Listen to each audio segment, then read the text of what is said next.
and welcome back. I am setting up my 2022 Witchy Bullet Journal, and this is, of course, coming out a few days late. I had a crazy December, like I think many of you may have as well, but it's a relief to kind of get this started and jumping in. So what you're looking at here is my future log in the no-name Amazon grid notebook that I also used starting in June. So you can find that in the description box below. I will have a link there. And what this is a repeat of what I did in the last two journals, where I have the month at the top in the sort of standard calendar view, and then I do the days of the month down the vertical axis in the actual bullet journal method style. I go ahead and set this up in advance because it really helps me see my future log planning. I had intended to include an index, but I completely forgot about it. So you'll see I decided to try something new, and we'll get there in a moment, that will help make up for the lack of an index. One thing of note about this journal, it is a great journal. I love so much about it. It does not have numbered pages, however, so if you are doing an index, you probably want to take the time to get those in.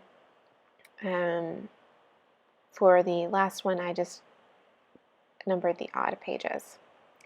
Okay, so now we're moving on to the headers. In that last column there, I just made one for 2023, which is absolutely crazy to say, but in case I have any appointments or events, I can go ahead and write them down.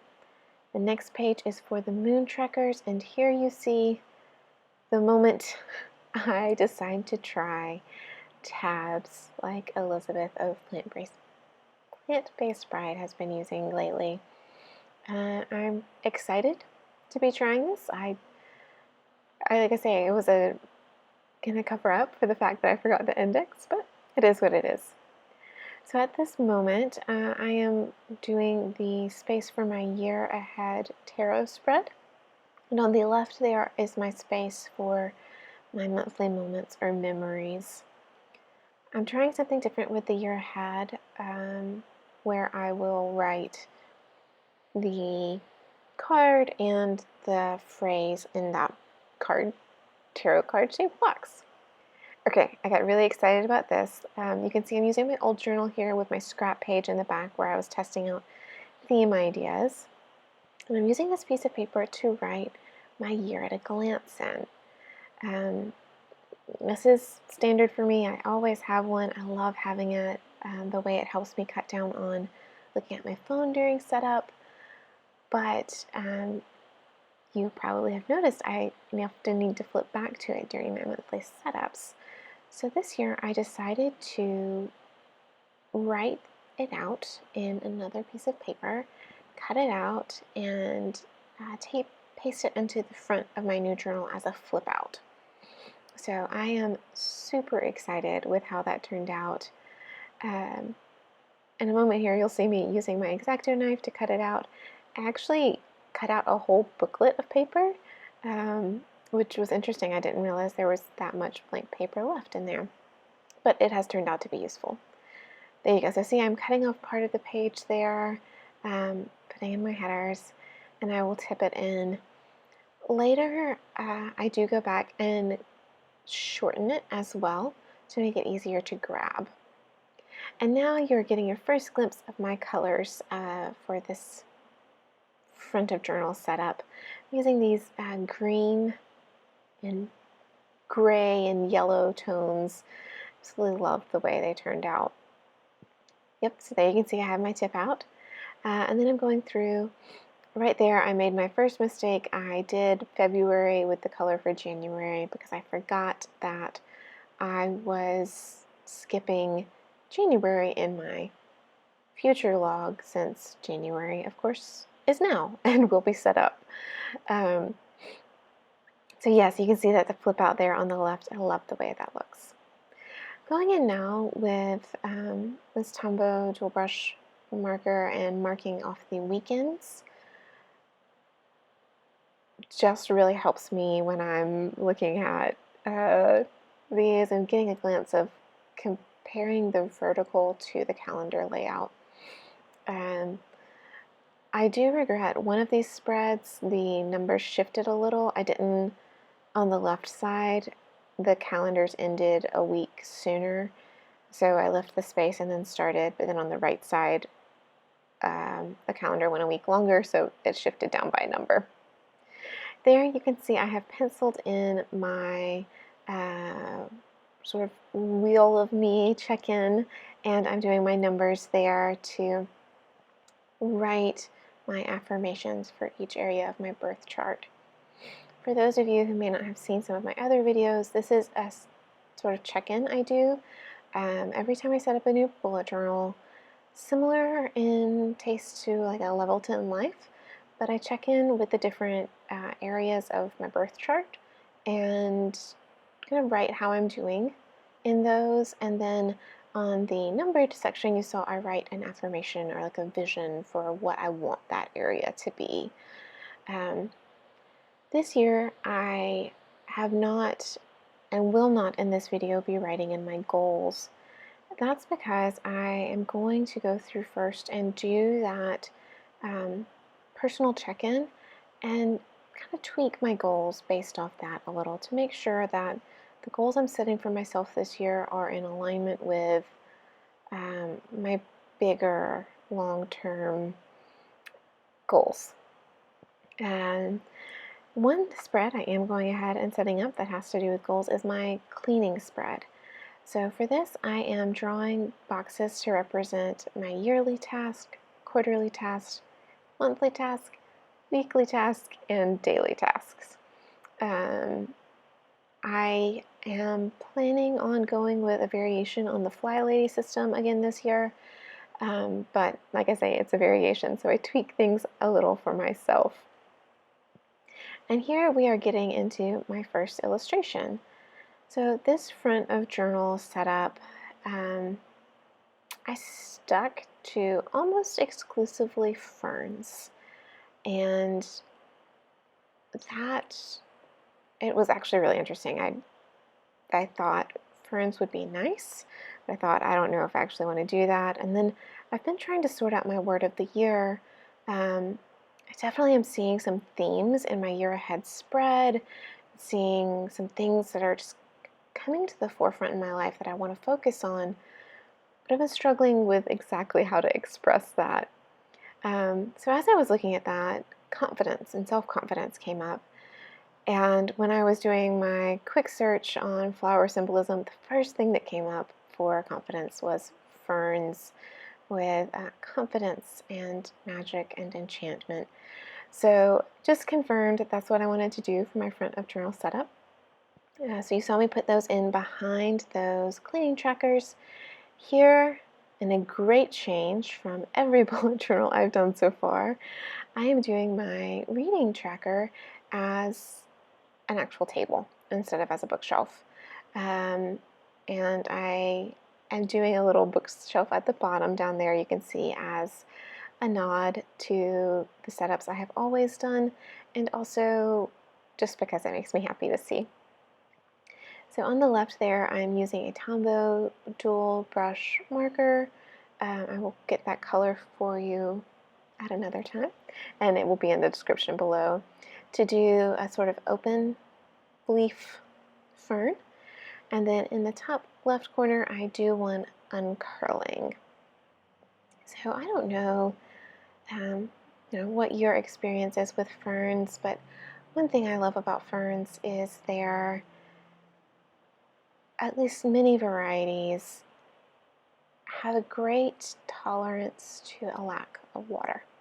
The resurrection fern in particular can be dried out for years, and once it's wet again, it will return to life, which I feel like is just really appropriate for where I am right now and what's happening in my life and the ways I feel like I'm coming back to life after a really dormant period.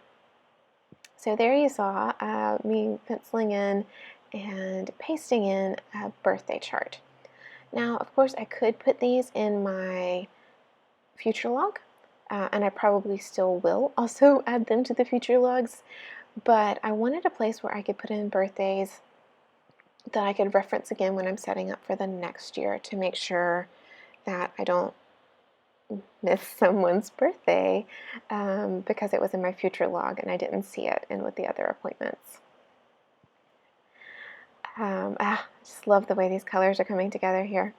So you can see I'm going in now and adding in the moons. I went in off camera and did the phases of the moon. That just seems like a bit much for you to watch on my moon phases spread, where I have my columns with the date and the sign for the moons. And here I am coloring in my tabs. I wasn't sure if I was going to like this as a substitute, and I definitely made some mistakes when it came to cutting out these front of journal tabs. I got confused on whether I was cutting the tab for the page that the tab would, like if I was cutting on the right side for that spread, or if I was cutting on the left side for the spread. But it works out fine. And you can see the color gradient starting to show up there as I go through my tabs. It's just incredibly happy. I did slip cutting one tab and cut it a bit shorter than I intended, which was a bummer, but still great overall. There you can see off camera I added in a tab to the bottom of that flap over there when I cut off for my year at a glance. And now I am doing my sort of welcome 2022 spread, the equivalent of my cover page for the year. For this, I'm doing a wreath with ferns, of course, but also a few other flowers that have symbolism associated with other themes that appear in my year ahead spreads, and also with the sort of sense that I'm getting about my yet to be confirmed word of the year. I'm in a spot where I have a few different words to choose from, and none felt quite right. So who knows? Maybe I'll end up with a page with 5 words or something like that. So all of this inking in has been done with a Faber-Castell Artist pen in size small, except for these few finer details and quite thicker details, which are with the Pigma Sakura Sensei pen set. And you can see a very grumpy kitty wanting me to go to bed instead of staying up to finish this year ahead spread. So I am curious about you, if you have picked a word for the year, if you have a theme for the year, either in word or in a setup or a focus. It was really interesting to me to see the colors that emerged that I ended up using for this front of journal setup. I didn't know at all what I wanted when I went into it, but a variation on this color theme will be going with me into the January 2022 setup, and it feels right. It feels like a good start to the year. So these flowers can all look a little same. I do have a white rose in there, a dahlia, and a marigold for those of you who are looking a little close in there trying to figure out what I have going on. And drawing those different fern shapes was just incredibly fun, incredibly fun. So here we have the final flip through with the 2022 cover on the side and the tab that opens up to my year at a glance and the birthdays space there. I may end up adding something on that right page as well, but we'll see. Similarly for the left page there, I may add in a word of the year, I may not. But here is my future log with the moon phases in, my moon phases with the signs and eclipses noted, the memories and the tarot year ahead noted, space for me to fill in my birth chart, to brainstorm related goals on that right page there. I have a spread for a mind map of my goals or some sort, cleaning tracker, and then a space there for whatever I decide to track based on my goals, and then my books for 2022. And that's it for my front of bullet journal setup. Thanks for being with me. Blessed be.